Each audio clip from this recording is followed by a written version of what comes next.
Now we will see transverse section of medulla at the level of olive, that is open part of medulla. So we will see this at the level of olive.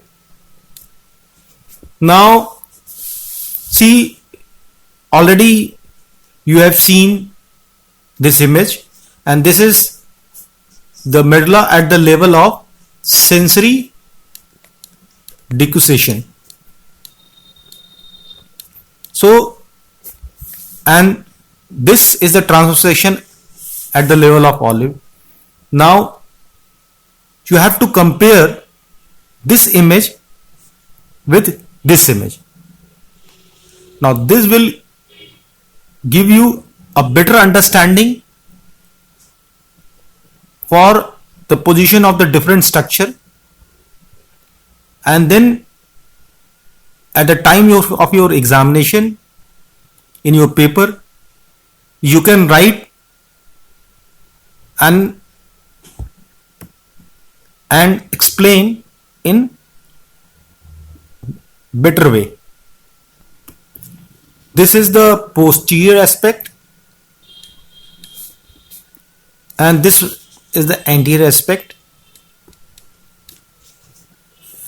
So we will see the structure in this tiers from posterior to anterior, then medial to lateral. So here what we see this central gray matter which we have seen during the sensory decussation is not present in this TS. Clear? So as we are moving, so this is at the level of olive, this section is at the level of olive, so which is much higher level from the spinal cord. So when we are at this level, this central gray matter disappear, and this central canal, this is a central canal, this central canal open here and make the fourth ventricle.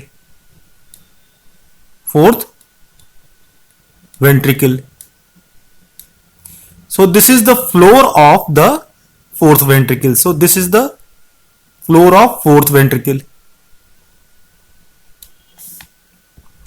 And over this floor of the fourth ventricle, let me take other color, say green. A structure is present, this one, this structure is present. This is known as stria medullaris.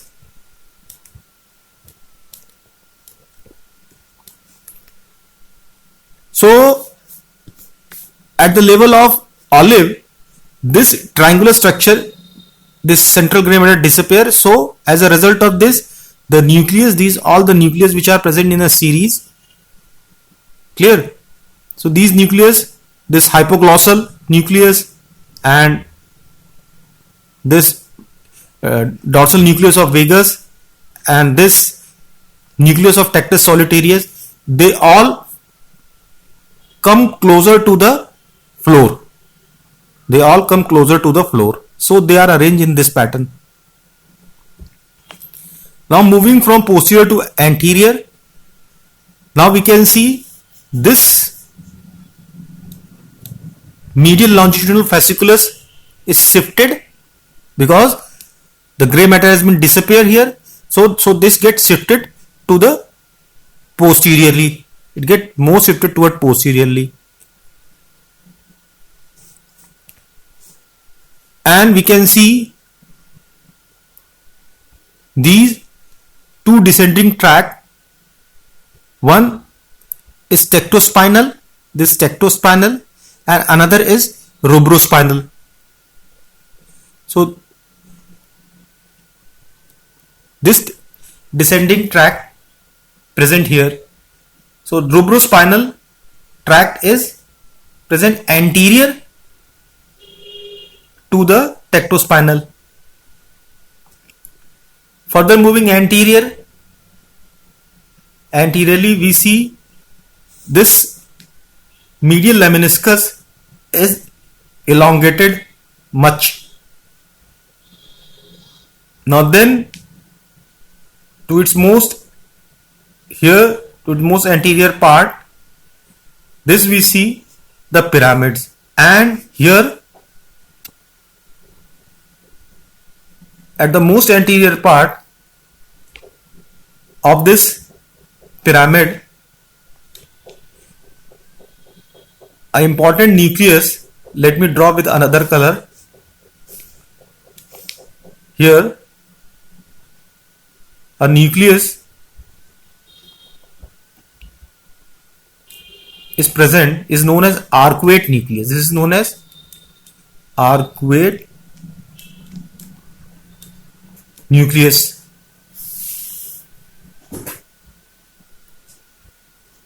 Now moving from medial to lateral,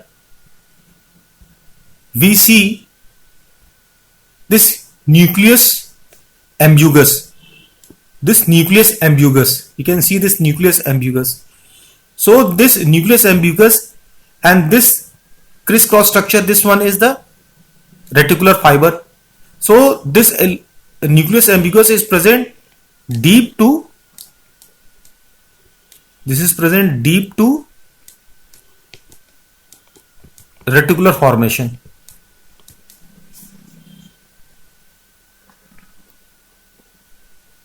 So this nucleus ambiguous. Now as we are moving further, this laterally we see this nucleus. This is the spinal nucleus and tract of the trigeminal nerve. So this is present laterally on its posterior aspect, so posterolaterally. Now anterolaterally,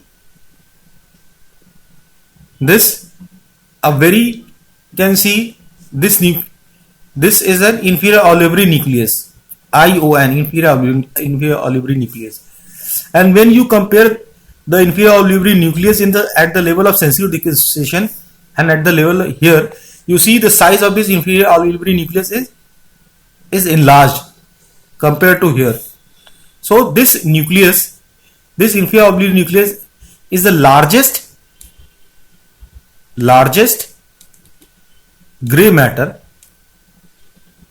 at this level. This is often asked during the MCQ test. Now we see another tract. This tract is the lateral spinothalamic tract.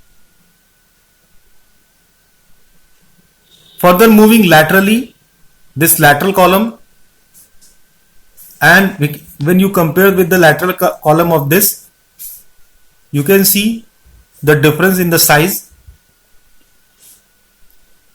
is much reduced. So this is the dorsal,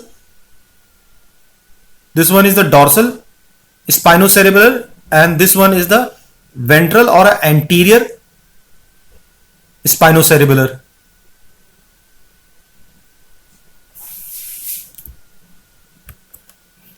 And we can see on its posterior lateral aspect, you can see this large structure on both sides. This is the inferior cerebellar peduncle. I am writing in a short, inferior cerebellar peduncle. So we have seen all the important structure at this TS level. So what left? So this is the hypoglossal nerve. Now see this hypoglossal nerve, it passes between this pyramid and the inferior olivary nucleus. So this fiber run first it run anteriorly, then it run laterally. So and this vagus nerve, this 10th cranial nerve, which is passing between the groove of these two important structure. One is this structure is inferior cerebral peduncle and other is the spinocerebellar tract. Of the spinocerebellar tract, this is dorsal spinocerebellar tract. So this vagus nerve passes between the groove between these two important structure, this inferior cerebral peduncle and dorsal spinocerebellar tract. And this bundle of the vagus nerve is not having the fibers from this dorsal nucleus of vagus, it's also having the fibers from nucleus ambiguous and nucleus of tractus solitarius. Blood supply of medulla oblongata. So blood supply of the medulla oblongata are made through basilar artery, pica, that is posterior inferior cerebral artery, anterior inferior cerebral artery, this posterior spinal artery and vertebral artery, and this anterior spinal artery. See, we can see here in this image, we see this one, this, say suppose you are observe, this is the lateral view of the medulla oblongata and say this is of the left side. So you can see this vertebral artery here and this vertebral artery here. So these two vertebral artery, they join to give this basilar artery. Clear? This basilar artery. So basilar artery is running. You can see this basilar artery running and giving the branches. So they are giving the branches. So one artery is this basilar artery. Then another is this anterior spinal artery. We can see this anterior spinal artery here. This is a transverse section at the caudal part of the medulla. So we can see this anterior spinal artery is here giving the blood supply to pyramids and as well as this medial lemniscus. So it's giving supplies to the pyramid and medial lemniscus. Now next is this vertebral artery. We have seen this vertebral artery. Then is the posterior spinal artery. This posterior spinal artery is here. So this posterior spinal artery is giving supply to these important tubercle, this gracilis one, and another one is the cuneate.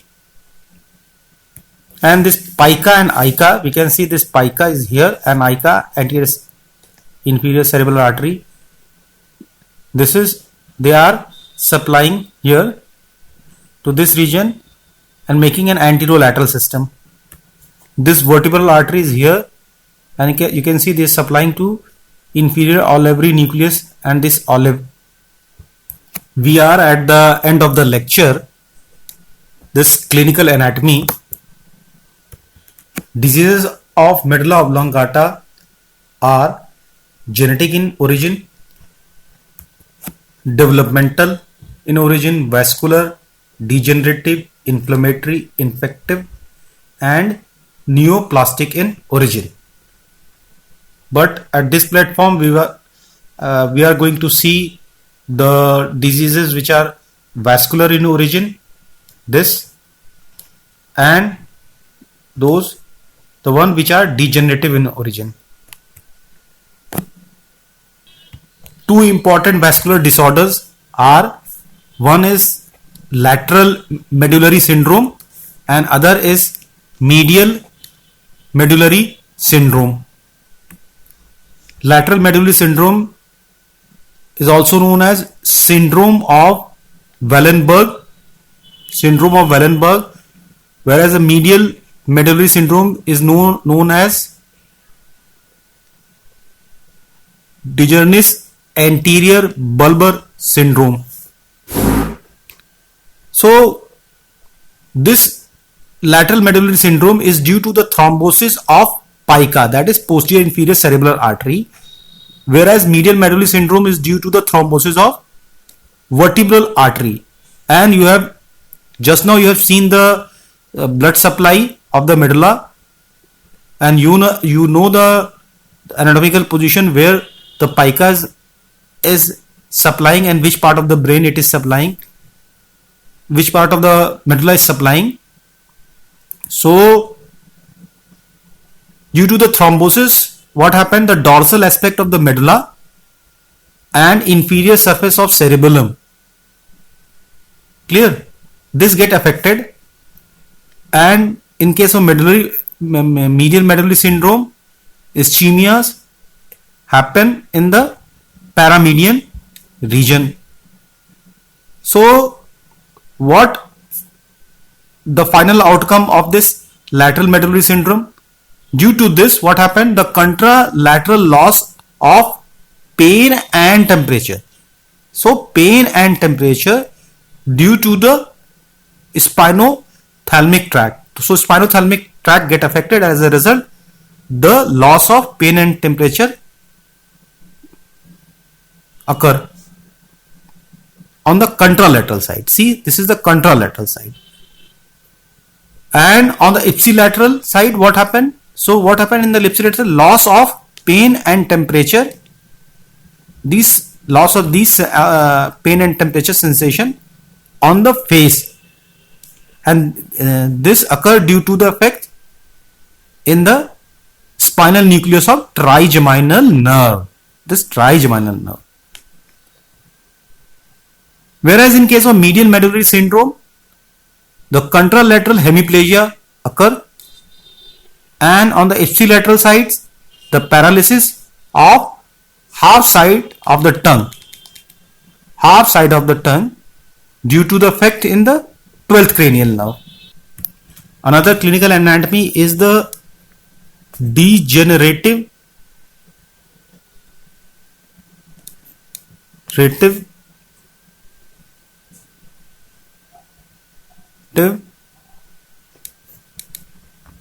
disease.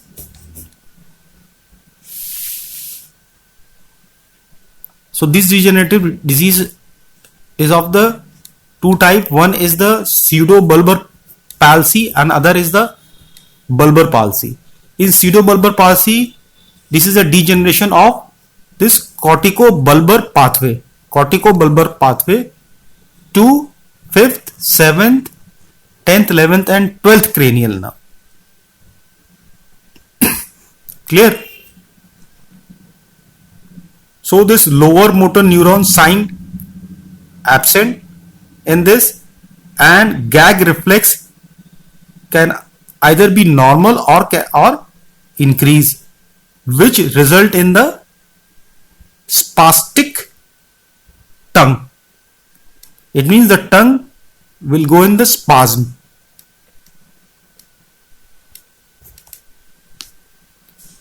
In case of bulbar palsy, it is a disturbance of 10th, 11th, 12th, sometimes 7th, rather than corticobulbar tract. So this is a disturbance of these cranial nerve, and in this lower motor neuron signs are present. So here in the case of this it was absent, but in this the lower motor neuron signs are present, but in this gag reflex decreases, which result in this wasted tongue and fasciculation. So this finishes the complete lecture over the medulla oblongata. I hope you understood well. If you have any doubt or question, you can write over the comment box. Thank you.